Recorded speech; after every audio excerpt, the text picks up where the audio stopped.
Welcome back sa ating mga balitang basketball. Sinipa na sa kanyang inuupahan itong si Malik Beasley pagkatapos na hindi siya makabayad ng 2 beses mga idol sa kanyang apartment. Humantong pa nga ito sa pagsampa ng reklamo ng may-ari ng apartment na yon dahil hindi siya nakapagbayad ng nasa mahigit $21,500,000 na upa. Mas convenient sa mga NBA player na magrenta ng apartment kaysa sa bumili ng bahay kung saan man sila naglalaro. Minsan kasi hindi mo talaga alam na 1 year ka lang doon, hindi ka naman magtatagal, kaya pinaka-safe na magrenta ka ng apartment. Pero hindi safe na hindi ka magbayad ng renta.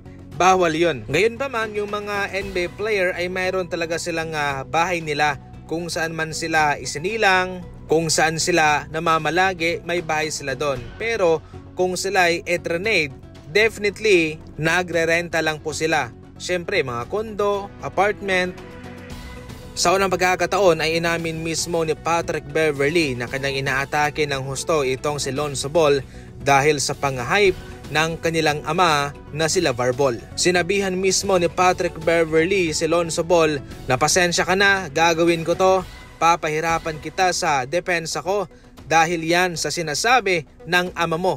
Mataas ang pressure sa'yo, dapat na mag-deliver ka ng outstanding performance dahil din yan sa ama mo, sa pang-hype niya sa'yo. Ito nga mismo mga idol ang mahigpit na depensa ni Patrick Beverley kay Lonzo Ball. Pa-welcome niya sa NBA. Sa ating huling balita naman, napapaisip sa ngayon ang mga eksperto na mukhang itong si Josh Giddey ang napipisil ng Golden State Warriors na ipalit kay Stephen Curry kung hindi man umayon sa kanilang ekspektasyon ang magiging resulta ng kanilang paghihintay kay Brandon Podziemski. Sa 2021 NBA Draft, nasa kay Josh Giddey ang mata ng Golden State Warriors. Siya mismo yung kanilang pipiliin pagkatapos kay Kuminga.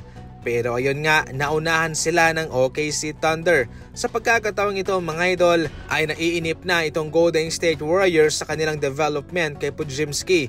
Nais nila ng isang player na kanilang mapagkakatiwalaan, especially yung isang magaling na point guard na taglay naman sa ngayon nitong si Josh Giddey. Magaling naman si Podziemski, pero kung yung tipong player na gusto mo ay yung maglilid sa isang kupunan at isang gwardyang mapagkakatiwalaan sa playmaking at pag-execute ng opensa, diyan pumapasok si Josh Giddey. Kaya sa ngayon, ayon mismo sa mga NBA experts, kung matutuloy man to, malamang sa alamang talagang masasagasaan si Podziemski at papalitan siya ni Josh Giddey.